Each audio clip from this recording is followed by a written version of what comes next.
China after Mao should be renamed to China through a neoliberal lens. Welcome to my nonfiction book recommendation series. Today we're talking about China After Mao by Frank Dikötter. This book examines China's economic boom, which has been one of the greatest economic turnarounds over the last 100 years.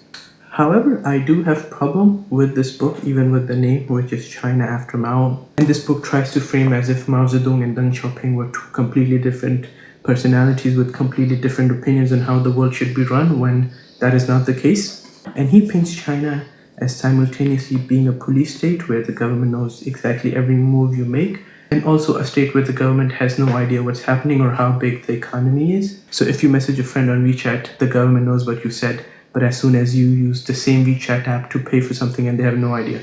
My problem with this book is that this book paints China as simultaneously a very strong and maybe a threat to the American power, while at the same time very weak and not a threat at all. And the author picks and chooses whichever thing suits his narrative of China being this foreign dangerous country, which I think is quite rich coming from any Western academic, especially who supports the American military complex because of colonialism and then post-World War II, the American influence and how they have actively worked to undermine the independence of a lot of countries.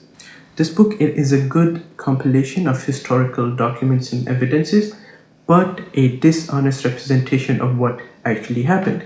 If you had to read a book on China and how it became a global superpower, I would not recommend this one specifically, mainly because this book ignores the socioeconomic and the cultural environment that China exists under and how this economic turnaround could be different in China compared to the other countries. I do think people should read it, but maybe not as the only source of knowledge about what happened in China over the last 80 years.